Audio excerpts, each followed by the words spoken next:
Halo sahabat zodiak harian, kali ini saya akan berusaha menggambarkan kondisi Indonesia akan seperti apa di bulan April. Di sini saya akan membacakan melalui media kartu tarot seperti apa kondisi Indonesia di tahun 2020 ini atau di bulan April ini akan seperti apa kondisi Indonesia yang saat ini sedang terjadi. Seperti kita ketahui, kita sedang berada dalam suatu KLB, kasus luar biasa, yaitu wabah virus COVID-19. Nah, di sini saya akan membacakan apa yang akan terjadi di Indonesia di bulan April khususnya dan di bulan selanjutnya. Di sini kalau bisa saya lihat ada kartu Seven of Cup.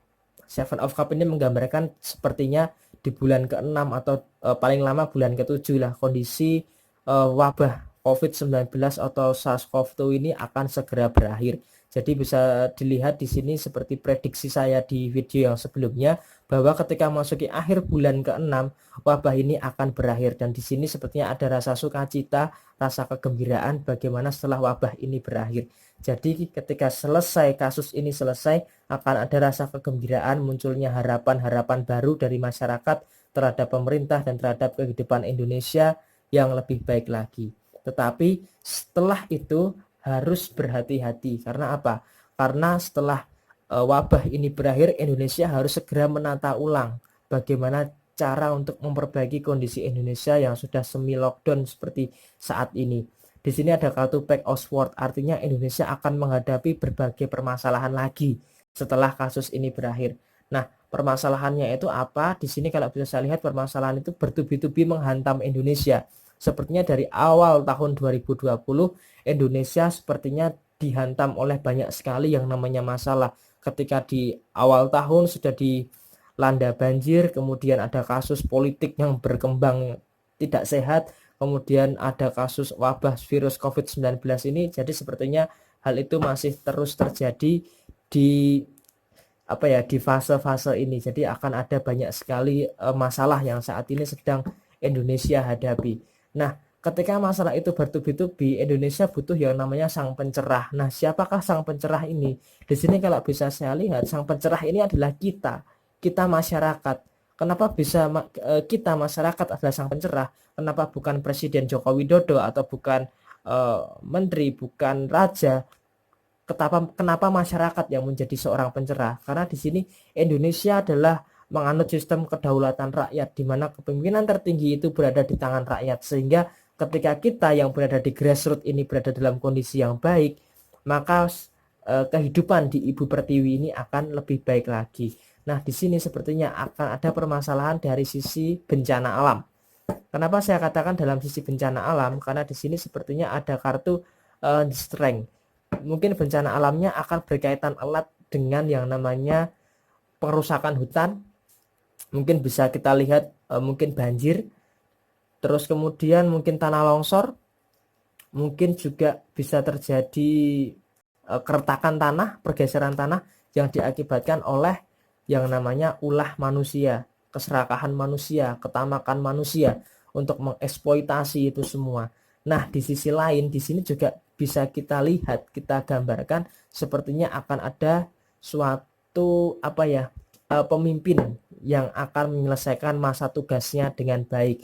Nah, pemimpin ini bisa saya katakan bukan pimpinan tertinggi, tetapi pimpinan daerah. Nah, di sini akan kita lihat siapakah pemimpin daerah yang begitu luar biasa memimpin daerahnya untuk bisa mengatasi seluk-beluk permasalahan bagi daerahnya tersebut. Kalau di sini bisa saya lihat, saya mengerucut ke beberapa tokoh ya. Tokoh yang pertama mungkin bisa 100% saya katakan adalah sosok Ibu Risma di Surabaya, atau mungkin sosok Bapak Ganjar Pranowo di Jawa Tengah. Dan yang ketiga ada sosok Anies Baswedan di DKI Jakarta. Kemudian ada Ridwan Kamil di Jawa Barat.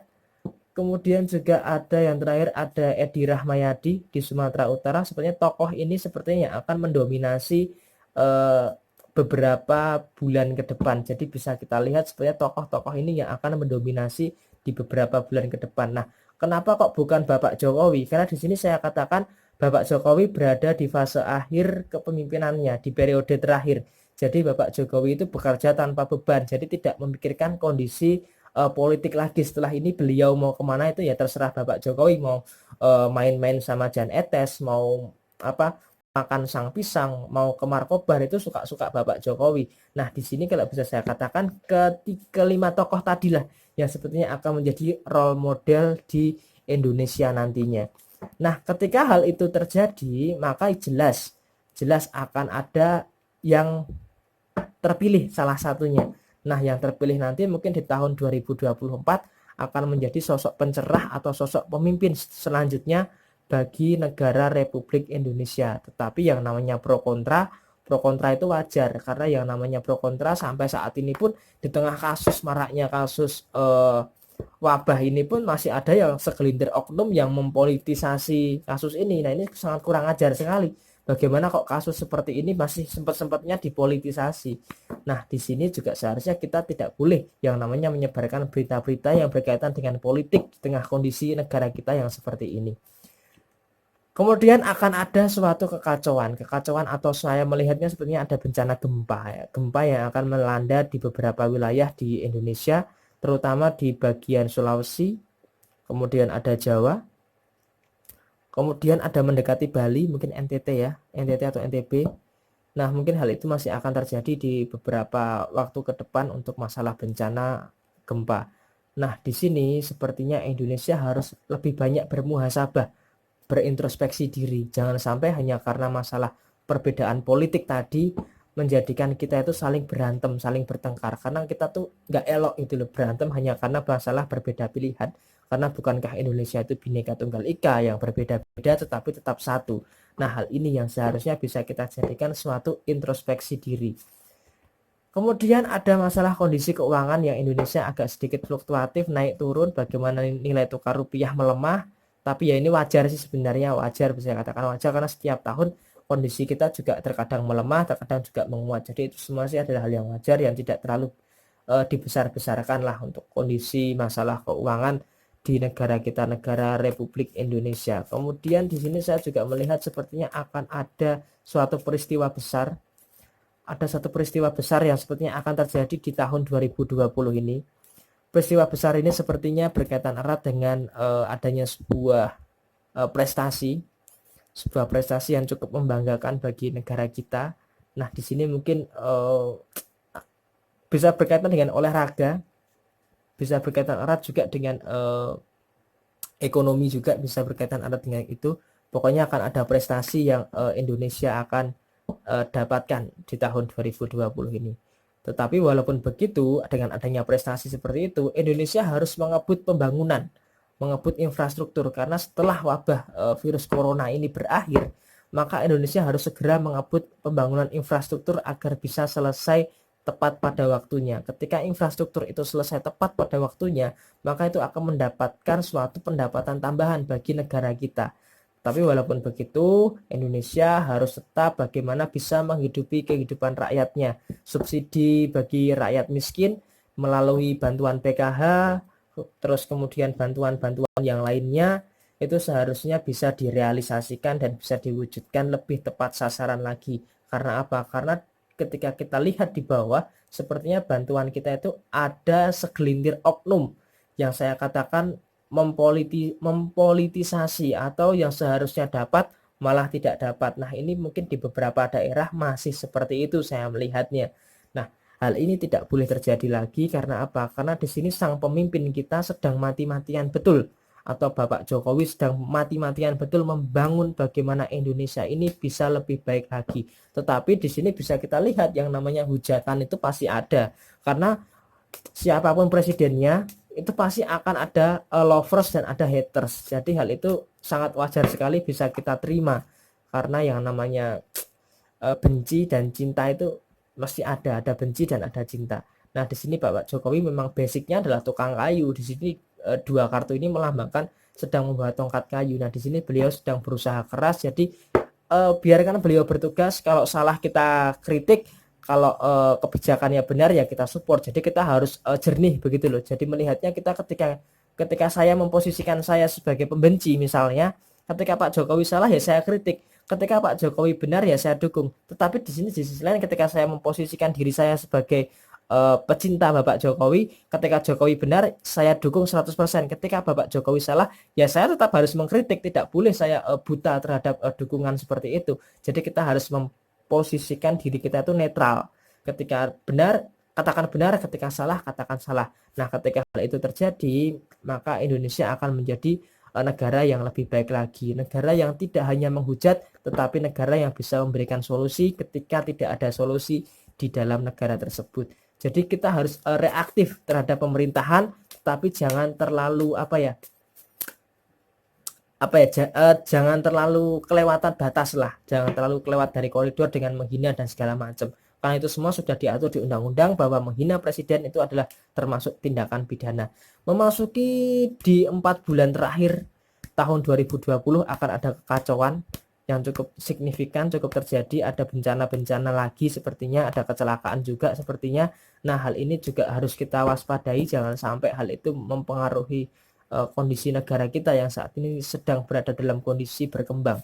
Nah, hal itu yang bisa saya lihat bagaimana Indonesia di tahun 2020 ini butuh sosok yang namanya Satria Piningit ya, atau The Hermit, bisa katakan seperti itu. Butuh sosok yang bisa meneduhkan, mendamaikan posisi Indonesia di tahun 2020 ini supaya Indonesia tetap kembali menjadi negeri yang gemah ripah loh jinawi. Oke, sekian dari saya. Mohon maaf bila ada kesalahan. Ini semua adalah ramalan untuk Indonesia ke depannya. Jadi setelah virus corona ini berakhir, Indonesia masih tetap akan dihadapkan dengan berbagai persoalan. Seperti kita evaluasi tadi, ada masalah politik, kemudian ada masalah bencana alam yang berkaitan erat dengan manusia, yaitu bisa jadi banjir, kemudian tanah longsor, tanah bergeser, keretakan tanah.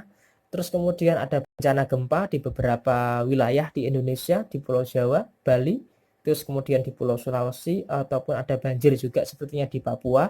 Kemudian juga ada peristiwa kondisi keuangan Indonesia sedang melemah, kemudian juga nantinya menguat. Jadi ini semua harus kita sikapi dengan bijak.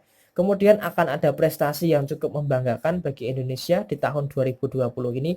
Nah, kita patut tunggu prestasi apakah ini.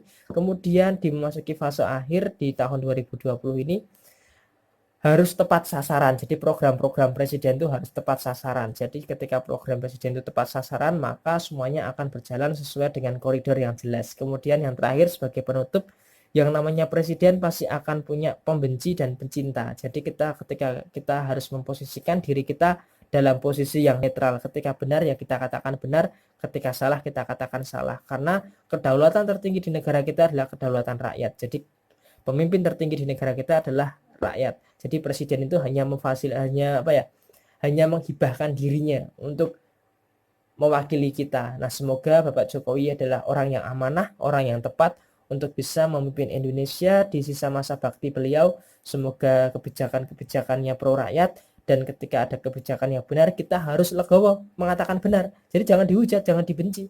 Ketika Bapak Jokowi salah ya kita harus mengkritik. Jadi kita harus kritis, tetapi harus tetap pada koridor yang jelas, tanpa harus menghina, tanpa harus merendahkan, karena presiden adalah simbol negara kita. Karena ada undang-undangnya, kalau kita menghina simbol negara, maka kita bisa terkena kasus pidana. Oke, saran saya buat kalian semua, saya sadar di channel ini ada pro Jokowi dan ada kontra dengan Jokowi. Itu semua wajar, itu semua hak politik kalian, kita tidak bisa memaksakan, tapi usahakan untuk tetap dalam koridor dan batas-batas yang jelas. Oke, sekian, terima kasih dari saya. Mohon maaf apabila ada kesalahan. Sampai jumpa di video selanjutnya. Jadikan ini suatu referensi. Ketika ini tidak benar ya jadikan suatu kehati-hatian. Sekian, terima kasih dan sampai jumpa.